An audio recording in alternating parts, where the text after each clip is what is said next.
paz. Olá, meus irmãos e irmãs de Ideal Espírita, vocês que nos acompanham aqui na Web Rádio Cristo Consolador de São Paulo, muito obrigado mesmo pela sua companhia.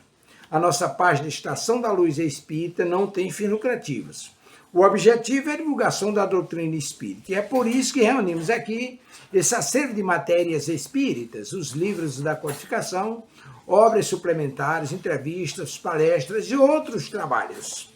Tudo isso exibidos nos programas das Web Rádio Estação da Luz de Natal e Cristo Consolador de São Paulo, para atender suas necessidades de estudo, pesquisa e lazer. Tudo isso sem fim lucrativo, como já dissemos. Agora, nos acompanhe aqui nesse programa a seguir.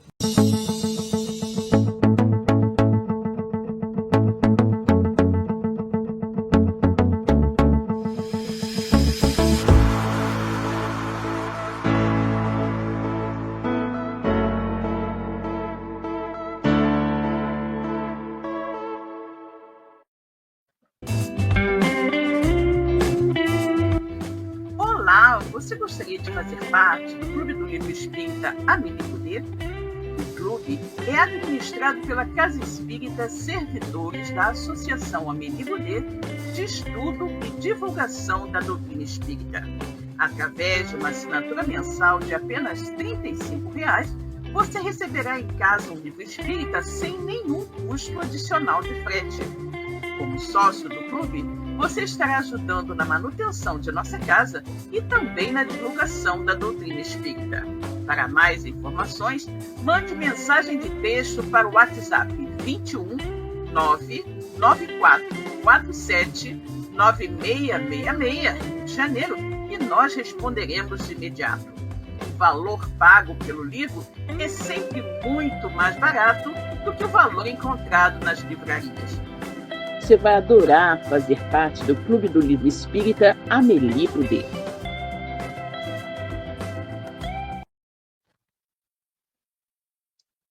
Muito boa noite a todos os nossos queridos amigos, nossos ouvintes, nossos internautas que nos acompanham com mais uma transmissão do programa Espiritismo e Atualidade aqui pela Web Rádio Cristo Consolador.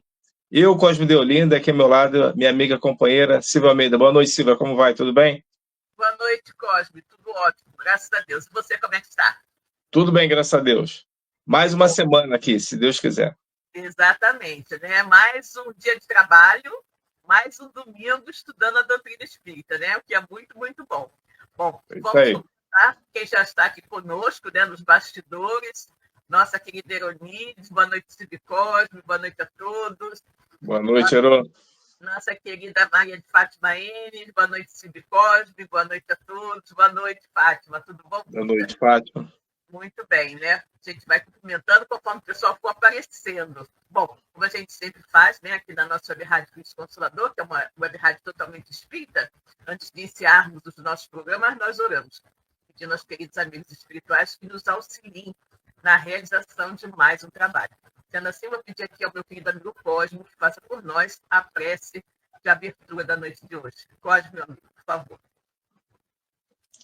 Senhor Jesus, divino amigo e mestre querido, queremos agradecer por mais oportunidade de estarmos todos aqui reunidos em seu nome para mais esta apresentação do programa Espiritismo e Atualidade. Possam aqui estar conosco os nossos amigos espirituais, os nossos guias, os trabalhadores responsáveis por essa web rádio. Que eles possam nos intuir e que nós possamos, Senhor, ter as melhores influências para o assunto que iremos debater aqui esta noite. Que, ao final, todos nós estejamos com os nossos corações mais fraternos, solidários, amigos e irmãos, e que possamos dividir as benesses que aqui recebemos com todos aqueles que encontramos pelos nossos caminhos. Os nossos parentes, os nossos amigos e também, Senhor, os nossos desafetos. Abençoe todos os nossos irmãos que nos acompanham nesse momento ao vivo, aqueles que também que nos acompanharão através do compartilhamento dessa transmissão. E assim, Senhor, nós vos agradecemos por mais essa oportunidade. Obrigado, Senhor, que assim seja. Graças a Deus, né? Vamos então agora ler um trechinho do Evangelho segundo o Espiritismo. E caiu para a nossa reflexão o capítulo 15, Fora da Caridade, não há salvação. E foi o item 5, né, que fala do mandamento maior. Caridade e humildade, tal a senda única da salvação. Egoísmo e orgulho, tal a da perdição. Este princípio se acha formulado nos seguintes precisos termos: amarás a Deus de toda a tua alma e a teu próximo como a ti mesmo. Toda a lei e os profetas se acham contidos nestes 2 mandamentos. E para que não haja equívoco sobre a interpretação do amor de Deus e do próximo, acrescenta: e aqui está o 2º mandamento, que é semelhante ao primeiro, isto é, não se pode verdadeiramente amar a Deus sem amar o próximo. Sem amar o próximo, nem amar o próximo sem amar a Deus. Logo, tudo que se faça contra o próximo, o mesmo é que fazê-lo contra Deus. Não podendo amar a Deus sem praticar a caridade para com o próximo, todos os deveres do homem se resumem nesta máxima: fora da caridade não há salvação. Graças a Deus, né? Muito bem, meus filhos. Nós hoje, né, vamos tratar de um tema bem interessante, eu acredito até um pouquinho sensível para alguns, né, mas que é extremamente importante para todos nós espíritas termos isso muito bem claro na nossa cabeça, né? E aí, Cosme, qual é o nosso tema de hoje? Nós temos o debate dessa noite sobre a questão da mediunidade, o médium, né? Se é alguém especial. Exato. E é algo que, às vezes, as pessoas que não trabalham, né, com a mediunidade na casa espírita, né, até podem se considerar. Para aquele que já trabalha, não deveria considerar se pensa dessa forma. Mas, efetivamente, Silva, algo que a gente precisa desmistificar, porque, principalmente para aquelas pessoas que estão chegando na doutrina, aquelas pessoas que não conhecem, e aquelas pessoas que estão ainda iniciando, né, os estudos mediúnicos, para uma melhor certeza daquilo que está fazendo. O estudo, com certeza, é a base para o entendimento de realizar qualquer ação, né, no segmento que a gente abraça, seja ele religioso, profissional, né, da nossa vida de uma maneira geral. Essa experiência que vai nos dar a base para que a gente possa fazer com maior segurança. E a mediunidade, né, não é diferente. Primeiro a gente tem que classificar o que é mediunidade, o que viria a ser o médium. O médium, especificamente o intermediário, né? Na doutrina espírita, é o que faz a intermediação entre os 2 mundos. O mundo material ao qual nós estamos e o mundo espiritual de onde nós viemos e para onde nós retornaremos. A mediunidade que o médium ele trabalha, né? Normalmente nós falamos que a mediunidade que ela deve ser exercida com Jesus, ou seja, trabalhar para o bem, trabalhar sem interesse, trabalhar sem prejudicar ninguém. No livro dos Espíritos e no livro dos Médiuns, nós temos muitas informações a esse respeito, principalmente no livro dos Médiuns, onde nós temos a caracterização, né, dos tipos de mediunidade e dos tipos de médium, né?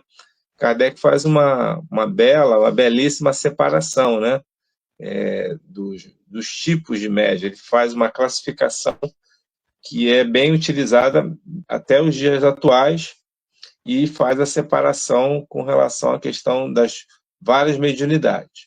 Mas o assunto dessa noite é médium. E o médium em si, a gente pode informar que é qualquer pessoa que tem a capacidade de sentir e fazer a transmissão daquilo que ele recebe dos amigos espirituais, né? E isso é importante porque nós também temos os nossos pressentimentos, as nossas observações, né? Que muitas das vezes é o próprio amigo espiritual ou um espírito amigo que vem nos passar. Mas também nós temos as nossas percepções. E é interessante, Silvia, porque muitas vezes, principalmente aquelas pessoas mais recentes, os neófitos dentro do trabalho da mediunidade, se consideram especiais. Acham que, por ter essa capacidade, que é orgânica, né, que ela não é um dom divino que foi abençoado, dado para as pessoas para que elas façam o que elas quiserem, mas sim para que elas trabalhem as suas melhorias e possam ajudar aqueles que elas encontrarem pelos seus caminhos. Exatamente por causa da nossa vaidade, muitos médios acabam se perdendo. E aí é que é o grande desafio, né? Você trabalhar com essa capacidade mediúnica, né? A sua capacidade mediúnica, que ela, como a gente falou, ela é orgânica, e ao mesmo tempo você ser uma pessoa humilde para você não se exaltar. Jesus nos afirmou que aquele que se exaltar será humilhado, né? E aquele que se rebaixar será exaltado. Então, a questão da humildade, ele é fundamental para você trabalhar a mediunidade. E nós, como médios, no livro dos médiuns informa também que todos nós temos uma capacidade mediúnica, né? Ainda que seja um pouco menor, outras mais ostensivas, mas todos nós temos capacidades mediúnicas, né? Porque é uma questão orgânica. Ela não está segregada a uma raça, a um credo, a um segmento religioso, mas é uma questão que vem no organismo. Então, nós vamos ter médiuns, né?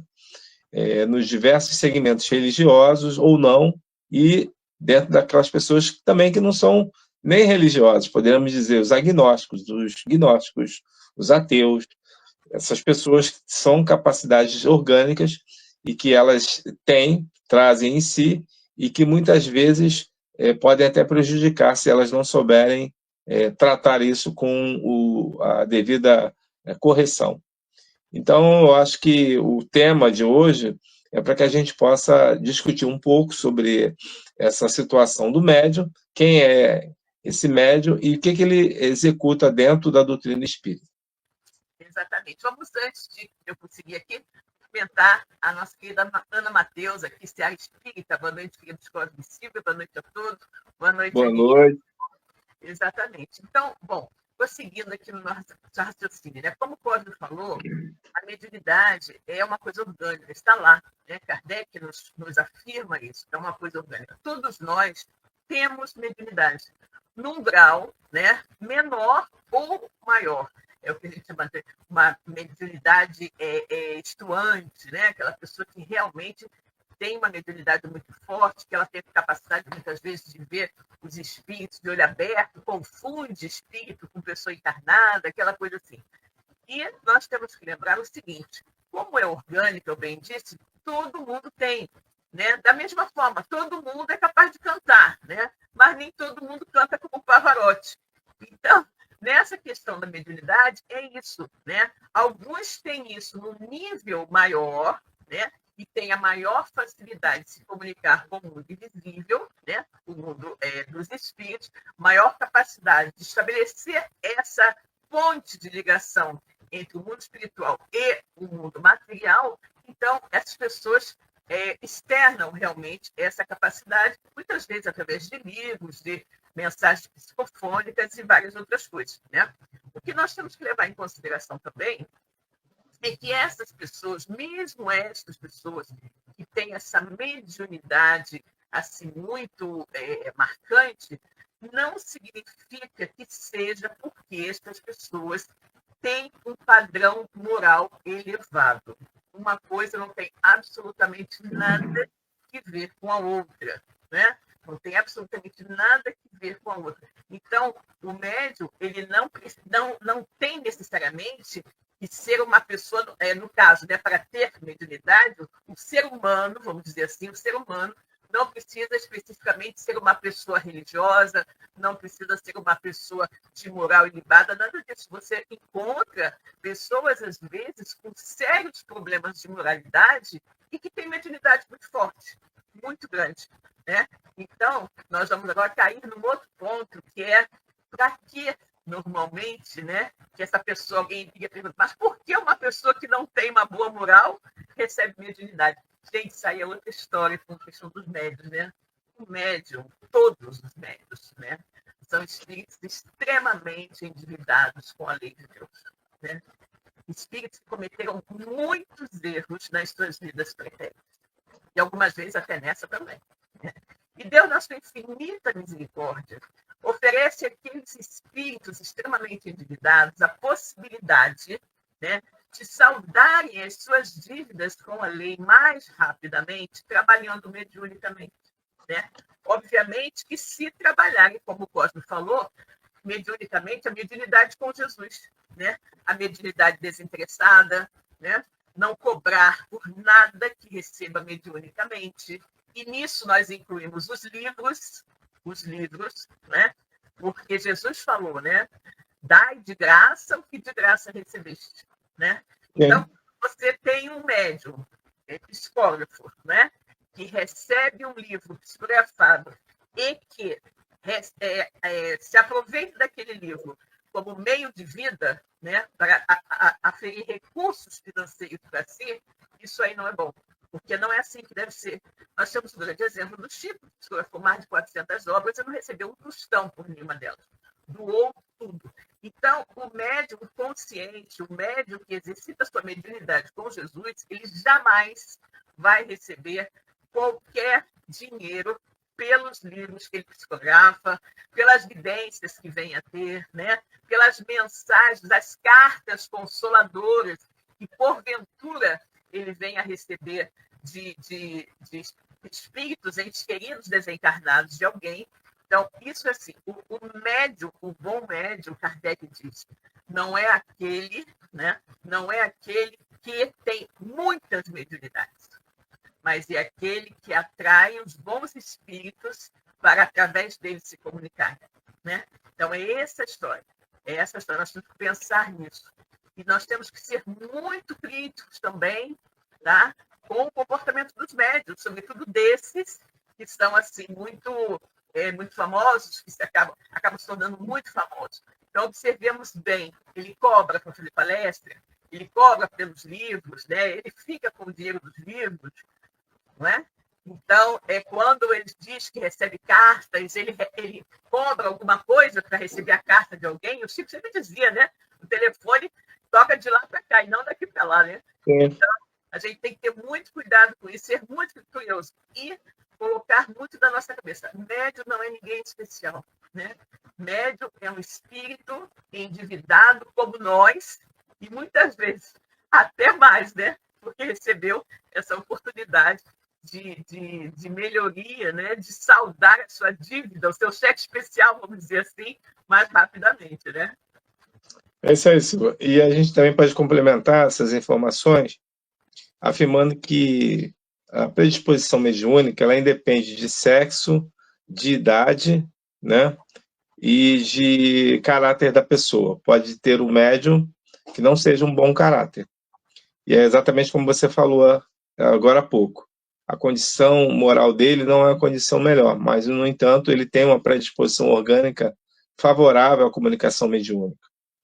Essa comunicação mediúnica, nós aprendemos na doutrina espírita que ela é realizada através do perispírito do médium com o perispírito do espírito. Então, alguns médiuns vão ter uma facilidade maior dessa comunicação, porque vão estar em sintonia com aquele perispírito do espírito, e outros não. Daí a razão que você vê que nem todos os médiuns podem trabalhar com todos os espíritos, porque as frequências elas são diferentes, elas não estão associadas.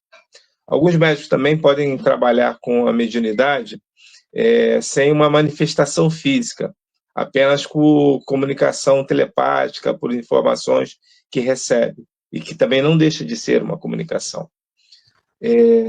Lá no trabalho da casa que a gente atua, nós recebemos muita comunicação dos espíritos nesse ponto, né? Em termos de informações que eles nos passam através de comunicação telepática, através de telas mentais, que eles vão nos abrindo para que a gente possa escrever. Aqui eu estou falando de uma mediunidade de vidência.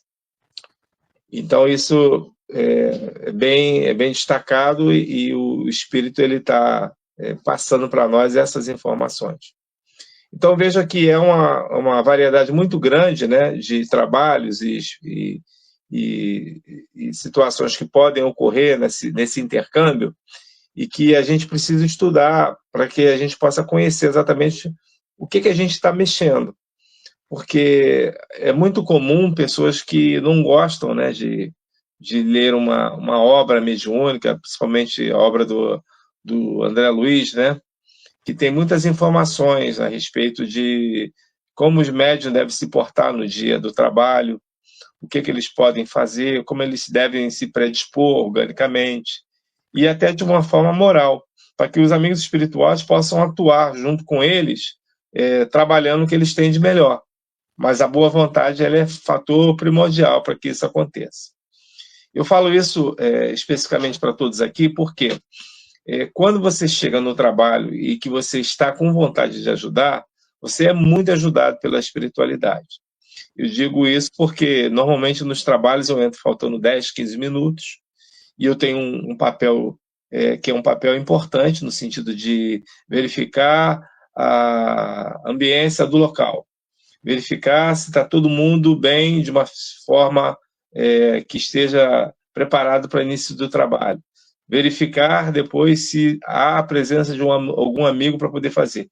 Então, isso eu jamais poderia fazer se não fosse a ajuda dos amigos espirituais, para que eles possam me orientar a esse respeito.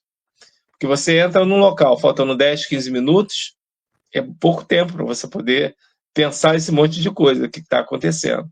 Então, na realidade, você faz uma grande checagem ali. Então, os amigos espirituais é que vão relatando tudo isso para a gente, porque a gente não sabe o que está acontecendo. E já houve momentos em que foi comunicado que não era ainda o momento certo para poder se iniciar um trabalho. Que precisava se fazer uma melhor sintonia, uma melhor limpeza do ambiente antes de se começar. Porque os pensamentos estavam muito soltos, muito sem ambiência adequada para poder iniciar o trabalho. Então, vejam que, na realidade, é o tempo que vai fazendo com que a gente, de uma certa forma, vai acertando, né? Porque aquele nervosismo, aquela ansiedade, que às vezes o médium, no início do trabalho, ele começa com aquela vontade ali, fica preocupado, né? Muito ansioso se vai errar, se vai acertar, se vai fazer a coisa certa. O que eu posso afirmar é para o médium, primeiramente, ele ter boa vontade. Vá para o trabalho com boa vontade, porque ali, com certeza, os amigos espirituais, eles amparam, eles sabem que a gente está querendo acertar e vão nos auxiliar bastante. Essa é uma grande verdade, quando realmente a boa vontade, né, é primordial. Né? A boa vontade sem boa vontade você não consegue trabalhar. Exatamente. Bom, vamos cumprimentar aqui a nossa querida Luzia Santiago também. Boa noite, queridos amigos. Que Deus abençoe. Boa noite, Luzia. Que bom Boa noite, Luzia. Tudo bem? Que bom, né? Bom, pessoal, um outro ponto, né, que eu acho muito importante ressaltar aqui é o papel da casa espírita na condução do médium, né? Nós sabemos, eu já falei aqui, que o médium é alguém extremamente endividado com a lei. Né? E muitas vezes essa dívida é proveniente de muito orgulho, muita vaidade, né? Orgulho, muita vaidade. E aí você imagina se a casa espírita, ao invés de tratar o médium como uma pessoa qualquer, né? Como um trabalhador qualquer, o coloca em determinados pedestais, né? O coloca em destaque, né? Dá algum tipo de identificação diferenciada para ele, ou seja, que ele chega, tem prioridade, não, eu vou passar na frente porque eu sou médium, não, eu vou passar aqui na frente de todo mundo na fila porque eu sou médium. A carteirada do médium? A carteirada do médium, né? A carteirada do médium, né? Então, ele tem os melhores lugares no salão, senta na primeira fila, onde deveriam ser as pessoas com dificuldade de locomoção, ele está em posição de destaque, no local onde será realizada a reunião mediúnica, né? Aí ele tem, como eu falei, né, alguma coisa que o distingue dos demais, né? Sobretudo alguns tipos de mediunidade que a casa possa considerar extremamente importante. Isso tudo é extremamente negativo para o ser humano que já vem com aquela carga, né? Aquela carga de imperfeições trazidas de outra vida, desejoso de se melhorar, né? Que recebeu de Deus a oportunidade da mediunidade estuante para trabalhá-la para o bem, né? Mas que ele precisa muito desse amparo, dessa ajuda. Então, as casas que procedem desta maneira, elas não estão ajudando. Elas estão prejudicando aqueles irmãos tão necessitados, né? Então, o médium dentro da casa espírita deve ser a pessoa mais, digamos assim, obscura, vamos dizer assim, né? Ela deve passar despercebida, né? Muitas casas espíritas que eu frequento, né, que eu vou porque faço palestra e tudo mais, os médios, você nem sabe quem são.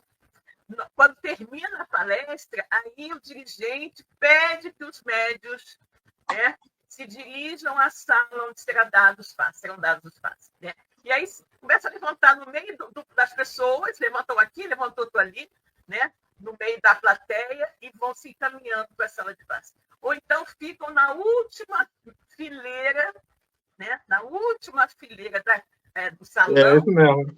Várias casas estão assim. Exatamente. Ficam lá na última fileira do salão, quietinhos, ninguém sabe de nada, né? E eles vêm, depois estão convocados, eles se apresentam para fazer o trabalho na Câmara de Paz. Então, esse é o comportamento correto, né? O médium não tem que ter prioridade sobre ninguém, o médium não tem que ter destaque na casa espírita, o médium não tem que ser visto como alguém diferenciado e alguém especial. Isso eu considero um grande desserviço que a casa espírita faz para com esses irmãos, né? Então, se o médium não tiver essa consciência, ele acaba embarcando nessa ideia de que é especial, né? De que ele vai ter prerrogativas dentro da casa espírita, porque ele, afinal de contas, eu sou médium, né? E aí chega e dá aquela carteirada de médium para querer, né, passar na frente das outras pessoas e ter vantagem. Isso é um ponto extremamente delicado, extremamente sério, que todos nós devemos ter muito cuidado. E se vocês observarem casas agindo dessa forma, atenção, porque não é bom. Eu falei no início aqui que o Kardec fez uma divisão muito boa sobre os tipos de médiuns, né? Os médiuns de efeitos físicos, né, Silvia? Que é um deles, uma dessas divisões, e depois os médiuns de efeitos psíquicos, né? Os médiuns mais inteligentes, né, de efeito inteligente. Essa separação, essa divisão, ela funciona até os dias atuais, né? E aí você, dentro do livro dos médiuns, você tem a separação desses tipos de mediunidade.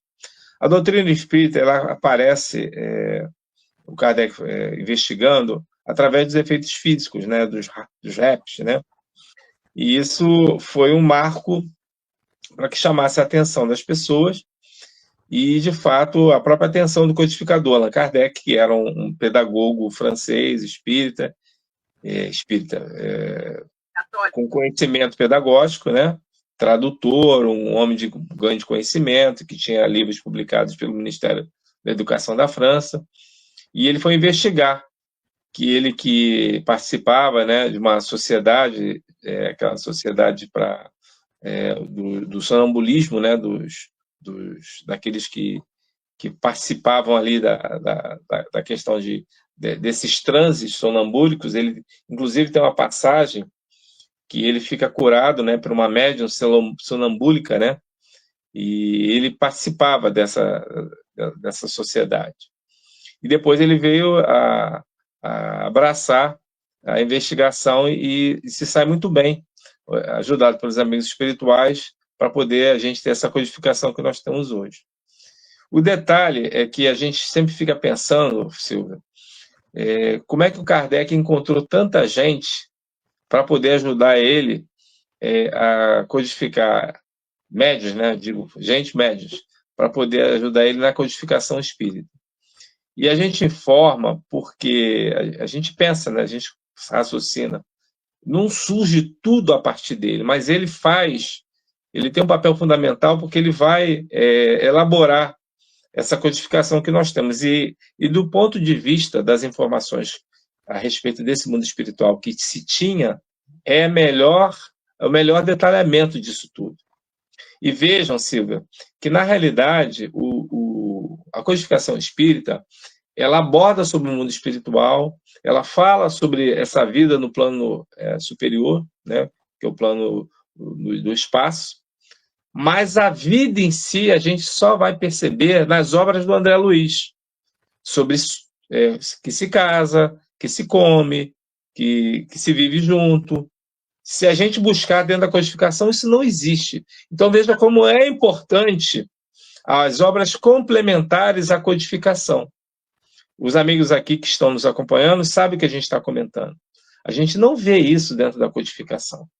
Ele vai dar o pontapé inicial, embora já se tinham outras pessoas que já estudavam essa questão desse intercâmbio, utilizavam desses médios. A senhorita Céline Jaffé, né? As meninas Baudin, que na realidade dizem que nem eram tão meninas assim. Já se tem informações que elas não eram tão jovens, né? Como se fala que eram. Mas não importa. O importante é, por exemplo, há um fato fundamental que diz que na vida de Kardec, que ele, em determinado momento, ele esteve para desistir de tudo. E aí ele recebe quase 50 cadernos dos irmãos Vitorino Sardou, com várias anotações que eles já faziam, ou seja, eles já tinham começado a estudar esses fenômenos. E isso ajuda demais para que ele continue dentro da jornada que ele tinha. Isso é pouco falado, mas já existia. O Kardec, ele, em determinado momento, ele viu que era tanta coisa, tanta informação, que ele teve para, assim, gente, como é que eu vou terminar com isso tudo? E aí ele recebe eram dois irmãos, Victor Rian Sardou, quase 50 cadernos com anotações, com várias informações a respeito dessas investigações. Eu estou falando isso não é para desmerecer o Allan Kardec, é porque é um trabalho muito grande. Veja que, na realidade, ele assume isso, mas é ajudado demais pelos benfeitores espirituais que, com certeza, auxiliaram esses irmãos para poder ajudá-lo, e as médiuns que vão aparecendo, porque, na realidade, não se tinham essa classificação que nós conhecemos, médios de efeitos físicos, médios de efeitos inteligentes, psíquicos, né? Não tinha isso. E ele sendo ajudado pelos amigos espirituais, por essas pessoas, é que vai começar a dar um corpo a essa doutrina. Conhecimento doutrinário, pedagógico, ele tinha, mas ele precisava dessa ajuda para poder ele fazer essa coordenação toda. E, de fato, ele faz uma obra, Silvia, que é essa codificação espírita, né, com os 5 livros da codificação, mas a revista espírita e a própria Sociedade Parisiense de Estudos Espíritas, de maio de 1855 até 31 de março de 1869. São 14 anos que ele trabalha muito, numa época que não tinha máquina de escrever. Não tinha gravador, não tinha máquina de escrever, era tudo na mão. Vejam como é árduo esse trabalho. É muito árduo. É muito árduo. 14 anos, parece que é muito, né? Gente, fez toda uma codificação em 14 anos. É muita informação, e que, graças a Deus, essas obras complementares que nós temos, a contribuição do Chico, né? Como um daqueles que mais contribuíram, esses livros do André Luiz, que nos dão essa capacidade de saber que em nosso lar teve greve, né? Que a governadoria ela teve que usar mãos de ferro para poder amainar um pouco aqueles ânimos que estavam mais exaltados, que as pessoas queriam comer. Isso tudo está no nosso lar. Então, vejam, como você, espírito, está pedindo comida. Mas, né, tudo isso você tem que perceber, ler, né, com olhos de ver essas informações. Né? Por quê? Porque são planos que estão muito, muito próximos à Terra, né? Essa vida material, e que o espírito leva isso para o mundo da sua origem quando ele retorna. Você falou uma coisa muito interessante, né? Eu assim, nunca tinha parado, né, para pensar, mas a partir do momento que você falou, eu falei, realmente, onde Kardec achou tanto médio, né? Exatamente. Você pergunta, codificou, tá, mas onde estava esse médio? Pois é, mas a gente tem que observar o seguinte: os médios já existiam.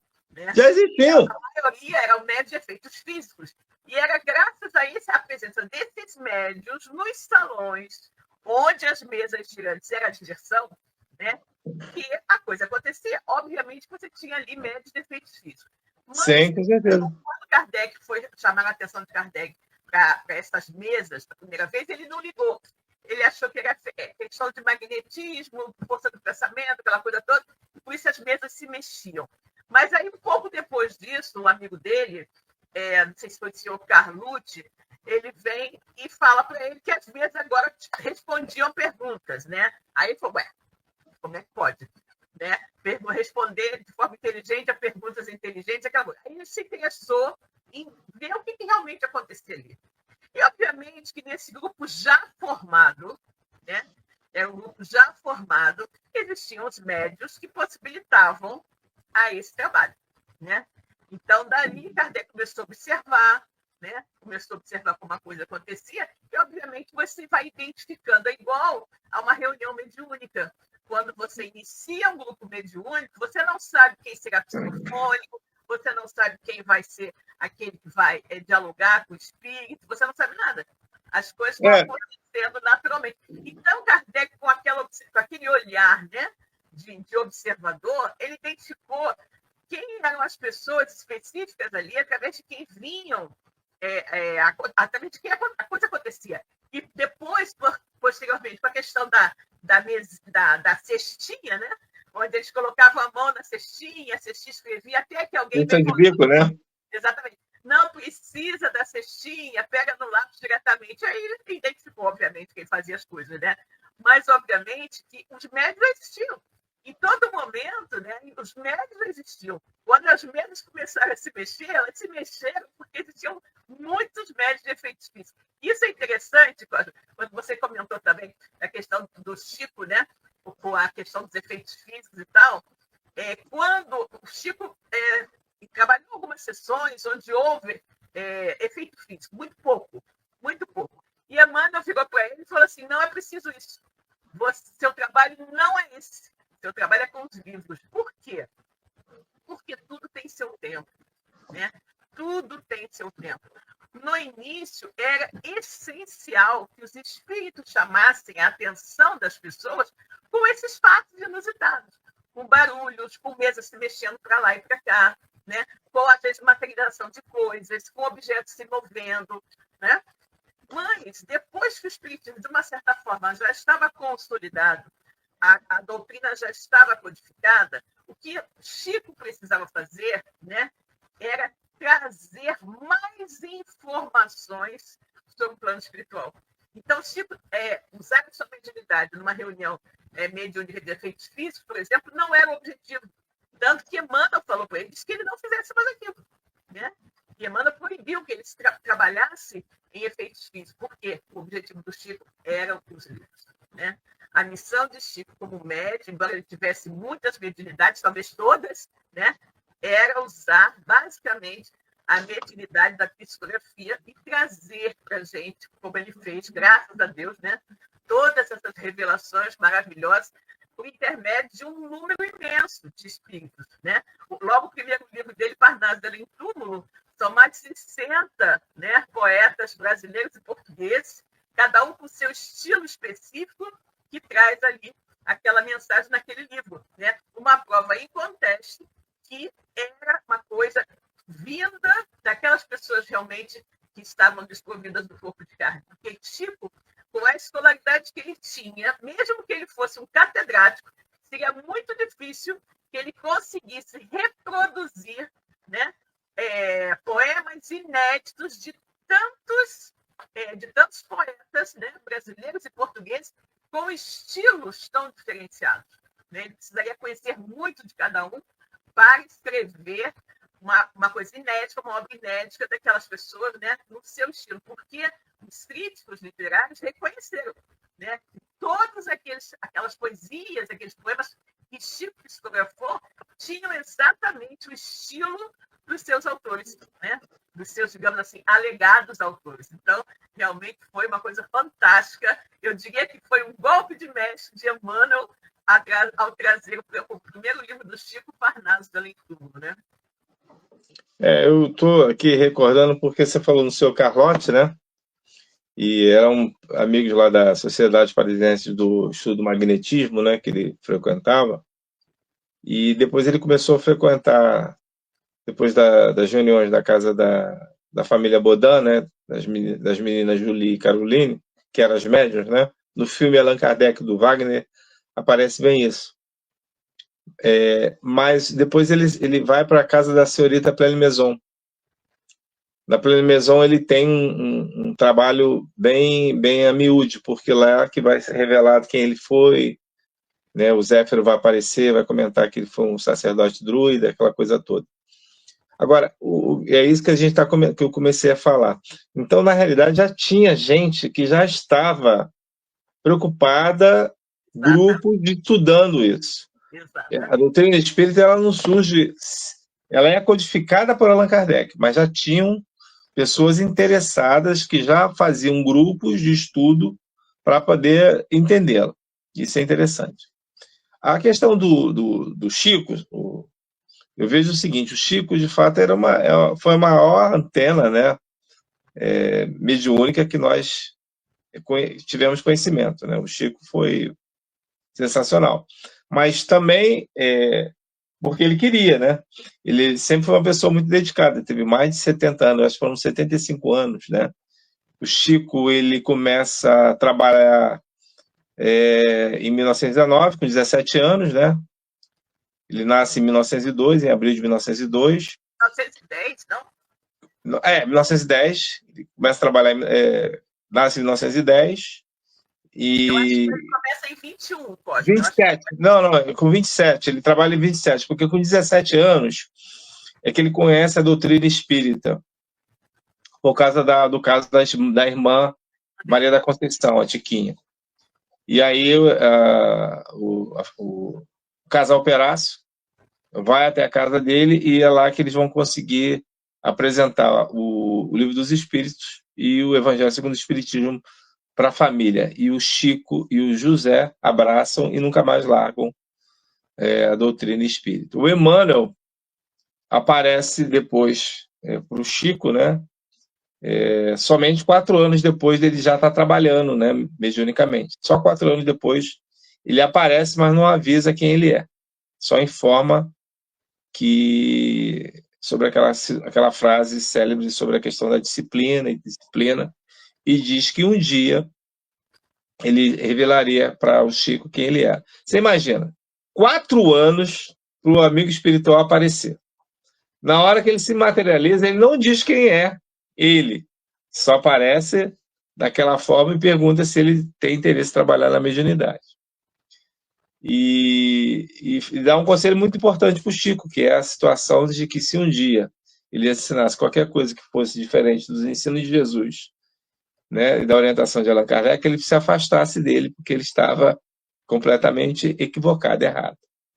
Isso é importante para o médium, para nós que somos médicos, que trabalhamos com mediunidade, porque a gente é muito ansioso e a gente faz 4 anos de desenvolvimento é muito tempo. 2 anos tá bom, 1 ano tá bom. E aí, a partir do momento que o médium ele começa a trabalhar na mediunidade, ele vai começar a se aproximar do amigo espiritual, né? O amigo espiritual está perto dele. Porque ele não trabalha sozinho. Isso é uma coisa importante, né, Silvio? Para a gente falar sobre o médium. O médium, ele não trabalha sozinho. Ele trabalha com um amigo dele que dá a orientação. Só que, normalmente, o médium, ele já quer saber quem é o amigo espiritual dele. Eu estou errado? Não. Quem é meu amigo espiritual? Se o Chico demorou 4 anos, meu filho, você pode esperar mais uns 20. Você conhecer quem é o seu amigo espiritual. Alguém mais evoluído, com certeza é. E o Emmanuel só vai falar quem ele é através das publicações dos livros. Aí que ele vai contar para o Chico quem ele foi. O Emmanuel, então... O Emmanuel tinha uma disciplina enorme. O primeiro livro está publicado, acho que em 1940, da série dos livros do Emmanuel. Sim. Há 2000 anos, acho que 1939 e 1940. O Parnaso, então, às vezes, há quanto tempo? Se eu não me engano, o Parnaso 31, aliás. Um parlado sim, mas eu digo a vida do Emmanuel. E o Chico já estava trabalhando com ele há muito tempo. Então, é bem importante também que o médium tenha humildade e paciência para ele poder se afinizar com seu amigo espiritual. Porque o que acontece? O médium, ele pode achar que ele é o suprassumo, a última bolacha do pacote, mas ele não é. Não é. Não é. Não é por quê? Porque, primeiro, que ele depende do amigo espiritual dele. Não existe trabalho mediúnico com médico sem um amigo espiritual. Ele até pode achar que ele é muito bom, que ele é maravilhoso e tal, mas vai cair em fascinação. E isso é uma coisa importante. Então, essas informações que nós estamos passando aqui é para poder dizer que ninguém trabalha sozinho.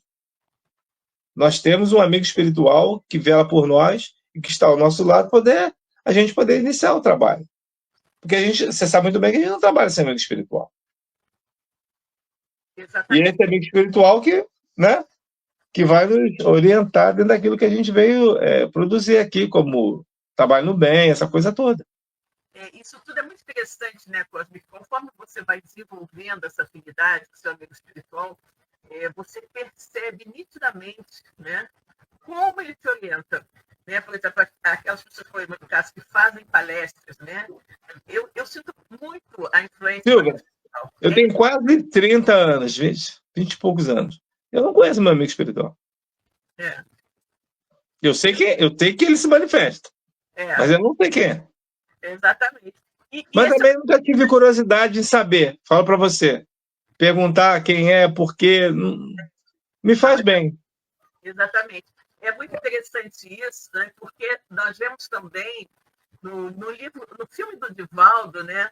Joana aparece para Divaldo inúmeras vezes e ele pergunta quem é a senhora, quem é. E ela não fala, um amigo, né? Uma amiga, não sei o quê. Ela também demora um bom tempo para dizer o nome dela, né? Então, isso é muito interessante, né? Existe aí, de repente, uma forma, como você falou, uma forma de você, de repente, domar, né, a sua curiosidade, domar a sua ansiedade, os amigos espirituais... Mas por quê? Para melhorar, você vai piorar. Já estão aqui treinando, né? Já estão aqui treinando, de repente, para você aguardar o momento certo das coisas acontecerem. Também na psicografia, né? Também na psicografia. Tem uma cena do filme em que Divaldo está assim, com um monte, pilhas e pilhas de papel, de coisas que ele psicografou, ele está olhando aquilo e tal, não sei o quê, e aí a Joana chega para eles, sim, agora pilhas enormes, né? Agora sim você está pronto. Sim, vamos publicar isso aqui. Não, joga tudo, queima tudo.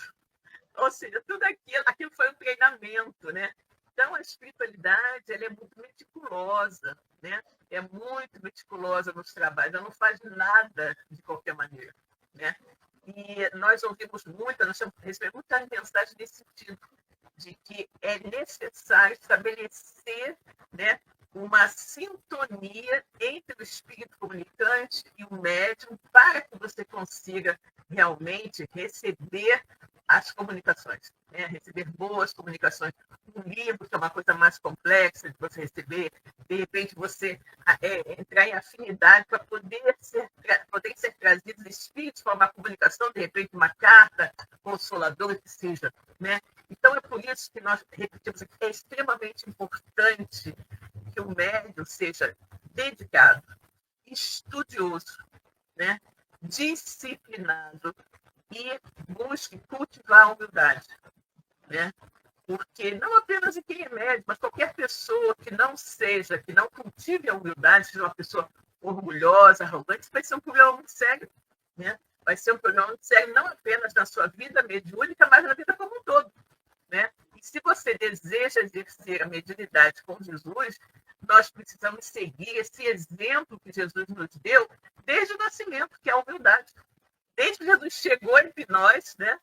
Jesus, que era Jesus que nasceu no estábulo, foi acomodado num comedouro de animais, numa manjedoura, e a vida inteira foi um exemplo de grande humildade. Então, por que nós, né, pessoas extremamente endividadas com a lei, vamos achar que por sermos médios somos especiais? de forma nenhuma, né? Então, eu acho que é um exemplo muito grande que a gente tem a seguir, né? Que é justamente isso. É estudo constante, leitura, meditação do Evangelho, estudo constante do Livro dos Espíritos, da codificação como um todo, e o exercício da humildade e da caridade sempre. Isso é primordial, né? Primordial para que a gente consiga fazer o quê? Atrair a simpatia dos bons espíritos, né? Porque nós falamos, médium bom não é o que tem todas as mediunidades. Médium bom é aquele que atrai a simpatia dos bons espíritos, né? Porque você pode... Agora vamos fazer a revelação final, né, Silvia? Vamos fazer a revelação final. Normalmente, as pessoas que não trabalham na mediunidade e apreciam, né, o trabalho do médium, imaginam-se trabalhando na mediunidade, querem ser médium. E aí a gente revela que os amigos espirituais sempre nos informam que aquele que tem maior quantidade de mediunidade é o maior devedor. Exatamente. E que tem essa ferramenta, a mediunidade como ferramenta, para poder melhorar a si próprio e ajudar os demais. Ou seja, trabalhar na caridade com Jesus. Exatamente. Então, meu irmão, se você não tem nenhum tipo de mediunidade ostensiva, se você é uma pessoa que não tem essa capacidade de ver, ouvir, sentir, atrair, não se preocupe, que provavelmente, dentro dessa existência, não é através da mediunidade que você vai resgatar. O médium provavelmente é um dos maiores endividados. Com certeza. Né? Com certeza. Quer dizer, então, que aquele cara que... Com certeza, é alguém que veio, na maioria das vezes, sim, com uma capacidade para poder fazer isso tudo, e às vezes ele não consegue executar. A oportunidade surge na encarnação e ele não pega isso. Ele, pelo contrário, ele joga fora a oportunidade. Ou, às vezes, né, Cosme, aproveita para se endividar ainda mais, né? Cobrando pela mediunidade, né? O que é um problema sério. Exatamente. É uma outra faceta também, né? Ainda fica mais endividado ainda, né? Se utilizando da mediunidade para ficar mais orgulhoso ainda, né? Isso, exatamente. Ganhar dinheiro com aquilo que ele ganhou de graça, que deveria dar de graça, que de graça recebeu, como falou Jesus, né? Então, é um problema sério, né? É um problema sério. Bom, a Maria de Fátima, está nos fazendo uma colocação aqui, vejamos qual é. Cosme e Silvia, muito bom vocês falarem abertamente sobre isso. Essa questão de saber quem é um amigo espiritual é muito importante para os médios iniciantes tomarem conhecimento. Com certeza, né? Os médios estão iniciando, né, o trabalho da mediunidade nas casas espíritas. Isso que o Costa falou é uma verdade. Eles ficam ansiosos para saber quem é o meu amigo espiritual, como é que ele é homem, é mulher, né? Como é que ele é, na verdade, qual é o nome, tudo isso. Né? Mas isso não tem importância, gente. Não tem importância nenhuma. O importante é que você sinta a presença do seu amigo espiritual, que você se sinta bem com ele, e quando ele estiver falando, você vai se sentir bem, e quando ele estiver te incluindo, você vai perceber que ele está te incluindo. Eu quero fazer mais uma revelação aqui também. Às vezes, o amigo espiritual, ele é o que... Às vezes não, ele é que nos dá o direcionamento do trabalho. Mas nós também trabalhamos com outros companheiros que não é um amigo espiritual e que nos ajuda a desempenhar as tarefas que nós temos. Então, às vezes, a gente percebe, a gente trabalha com vidência, a gente vê na Câmara o amigo espiritual e, de repente, um ou outro espírito que está ajudando aquele médium a desempenhar.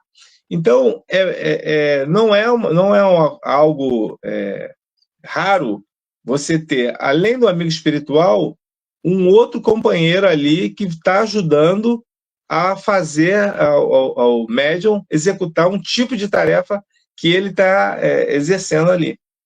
Como assim, Cosme?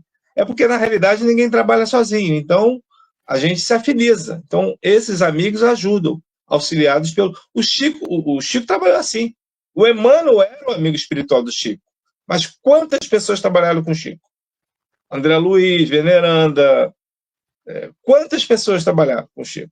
Quantos esses espíritos foram todos se aproximando do Chico com autorização do Emmanuel. Houve, Então, isso não é uma coisa anormal. Isso é coisa comum. Houve, inclusive, uma época em que Emmanuel precisou se afastar de Chico para realizar uma tarefa, e um outro espírito da mesma categoria de Emmanuel assumiu o papel de orientador ao lado do Chico. Me parece que foram por 3 ou 4 anos que isso aconteceu. Então, é muito interessante isso, né? E nós temos que ver que na codificação mesmo, Kardec nos diz que, além do nosso amigo espiritual, além do nosso guia espiritual, nós temos os espíritos simpáticos, né? Os Simpáticos, os amigos, todos aqueles, né, que ficam ao nosso lado, nos orientando, nos ajudando. Então, a gente nunca está só, né? Nunca está só. E, obviamente, quanto mais nós formos buscarmos a sintonia com o plano espiritual elevado, maior será a proximidade dos bons espíritos para nos auxiliarem aqui na nossa caminhada, né? Com certeza. Vejamos aqui, a Luzia Santiago está falando, deixa eu ver, e o médico tem que estudar sempre, ficar vigilante. Com certeza, é estudo constante, vigilância constante, porque é muito séria a coisa, né? Às vezes, quando a gente mais pensa, já estou bem agora, já estou equilibrado, tá? Você leva aquele escorregante, nossa, meu Deus do céu, como eu pensei, né, que eu já tinha superado isso, e de repente acontece, né? A Luzia está colocando aqui, deixa eu ver, Emmanuel se afastou anos antes de Chico desencarnar, dizem que para reencarnar. Não, mas esse afastamento de Emmanuel, o Luzia, foi um afastamento, se eu não me engano, não me lembro se foi no período da Segunda Guerra, né, foi um afastamento de uns 3 ou 4 anos, que Emmanuel precisou realizar uma tarefa, e aí um outro espírito, né, ficou no lugar dele. Chico nunca revelou quem era, mas existe na literatura esse fato. Então, a gente sabe que foi nesse período. Depois dizem, né, não sabemos, mas dizem que Emmanuel reencarnou, que hoje, pelo tempo, já seria um rapaz e tal. Alguns especulam que teria reencarnado no interior de São Paulo, mas são só especulações. Como a gente costuma dizer, fofocas espíritas, né? Então, se foi, foi. Se não foi, também está tudo bem. Não tem importância nenhuma. Bem, pessoal, chegamos ao nosso final, né, Cosme? Aqui no finalzinho do nosso programa, só nos resta agora agradecer por tudo isso que recebemos na noite de hoje. Então, vamos todos elevar o pensamento a Deus, a Jesus, aos queridos amigos espirituais, e agradecer por tantas benesses recebidas na noite de hoje. Agradecemos igualmente, Senhor, pela semana que passou e pela semana que se inicia. Que todos nós possamos estar aqui mais uma vez no próximo domingo para continuarmos os nossos estudos sobre a doutrina espírita e o Evangelho de Jesus. Graças a Deus. Bem, pessoal, boa noite a todos. Boa noite, Cosme. Até a próxima semana. Fiquem com Deus. Boa noite, pessoal. Uma semana de paz para todos e até o próximo domingo, se Deus quiser. Beijo. Tchau, tchau. Tchau, tchau.